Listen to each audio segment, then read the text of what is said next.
what changes the world. Every single social revolution in the history of humankind has been carried out by the passion of individuals. Whether it's the civil rights movement, the women's rights movement, the gay movement, all by the passion of individuals.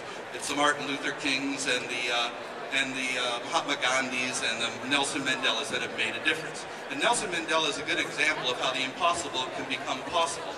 In 1972, the very idea that Nelson Mandela would be president of South Africa was unthinkable, unimaginable, and impossible, and yet it happened.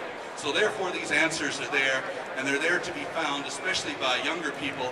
All we have to do is cultivate their imaginations. Now, when people tell me, well, what do we teach our children? My answer to that is you don't teach them anything. It's about time we started to listen to our children and stop trying to teach them, because they seem to know more about what's going on than we do. We send them to schools where we're taught to tell them that basically to alienate themselves from the planet. And if anybody talks to any average 5- or 6-year-old, they're pretty much in tune. So we got to stop taking them out of that sync and turning them into what many people have become, which is apathetic and uncaring and disconnected and alienated from the natural world.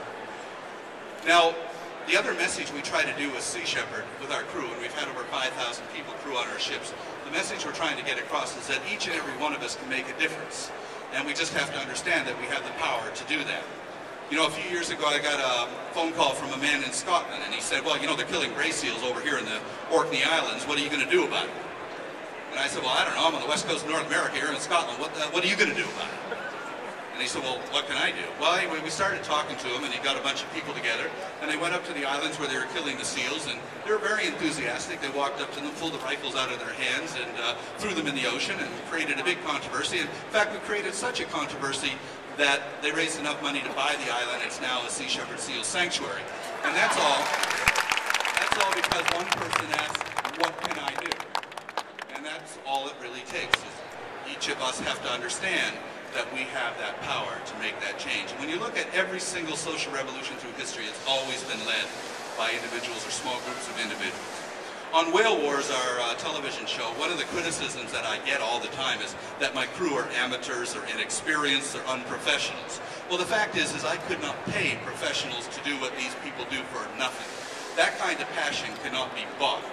And on our last campaign, we had 88 volunteers from 23 different nations from around the world participating. And it's their passion and it's their involvement that made this a victory for us. If it wasn't for these volunteers, we would be able to accomplish nothing. And it's not just the volunteers on the ships, it's the volunteers on shore helping to support this. It's our supporters.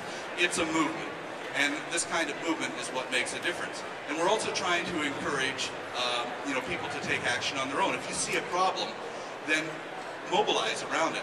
Because of Diane Fossey, mountain gorillas continue to survive in Rwanda. Look at what Baruti Galtakas has done with orangutans in Indonesia and Borneo. Look what Jane Goodall's done, Steve Irwin, and for instance, David Wingate, a biologist in Bermuda. Because of him, the Bermuda storm petrel continues to survive. It would be extinct if it wasn't for that one man. Now, what greater legacy can you leave in this life than that the fact that you intervened and a species survived or a habitat was protected? One of the other criticisms that I get is I ask my crew members before they join, are you willing to risk your life to protect a whale? And if they say no, then we don't want them. But people say, well, how can you ask people to risk their life to protect the whale? Well, I don't think that's that unusual.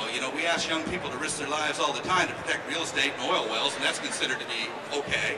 So I think it's a far more noble endeavor to protect whales over oil wells. And so therefore I think people should be applauded for the courage that they are exercising in doing that, instead of being looked upon as being irresponsible. I think that's far more responsible in many, many ways. But the other thing I'm very proud of is the fact that in Sea Shepherd we've never had anybody injured, we've never been convicted of any crimes, we've never been sued, and the reason for that is we oppose criminals, poachers. But unfortunately in this world many of these poachers are backed up by corporations and governments, and they tend to have good PR agencies, and that's we get called all sorts of names. In addition to being pirates, I'm being called an eco-terrorist all the time. Now my response to that is, look, either arrest me or shut up,